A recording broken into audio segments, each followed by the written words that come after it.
Well, Robin Williams made Mrs. Doubtfire a household name in 1993, and now the comedy is making a musical comeback here in Chicago in the new production of the same name, now at the James M. Nederlander Theater.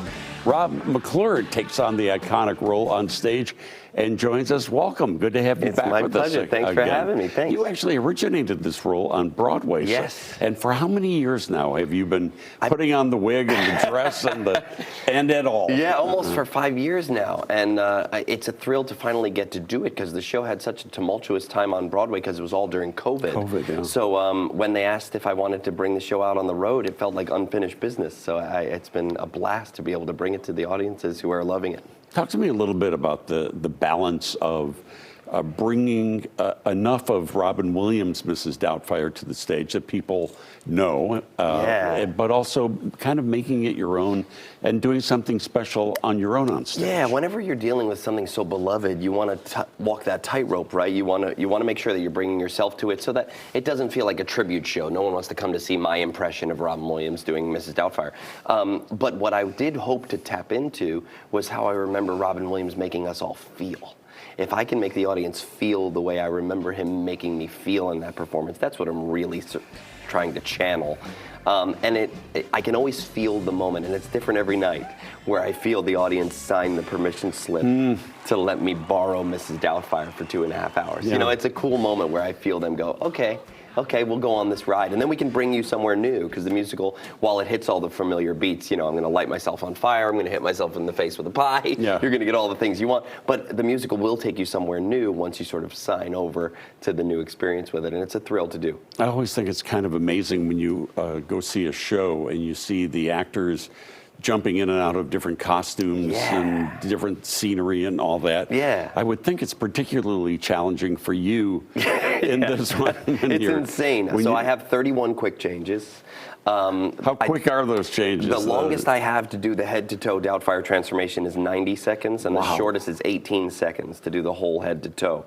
And I have a team of 4 dressers who make the magic happen. But it's the thing I always say about it is that the wonderful thing is that the theater magic is that it's not magic at all. It's that it's real. And the stakes of the comedy feel so high because no one's yelling cut and sending me to a trailer for 5 hours. When I have 18 seconds, I have 18 seconds, and the audience knows I do, and they're sweating with me. So the comedy's that richer for it. What's the process, though, that's going on? Because you have makeup, wigs, foundations, all kinds of things. Yeah, we went through 13 different versions of what the prosthetic would be to be able to do it as fast as necessary. And they've created this incredible sort of half mask that's half me, half her. And yeah, there's a face, wig, earrings, lipstick, teeth, bodysuit, blouse, skirt, pantyhose, heels, not that I'm counting, sweater.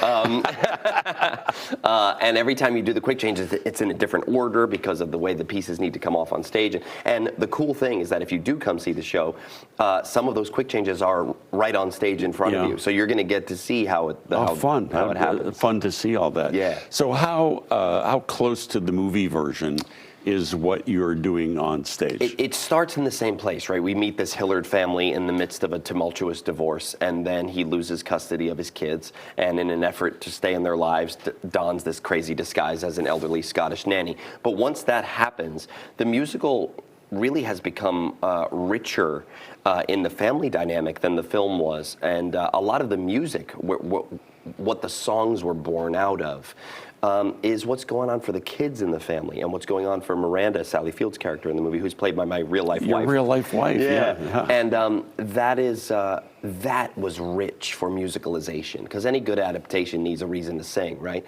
And the emotional core of what's going on in that divorce is really the heart of where the music stems out of in the show. Show's going to be here at the Nederlander through March the 10th. You can get more information when you go to BroadwayInChicago.com. Rob, thank you for coming in. It's my pleasure. Thanks for having me. We didn't make you change clothes once. Yes, exactly. I got to wear my own clothes. Appreciate you coming in. Thanks very much, guys.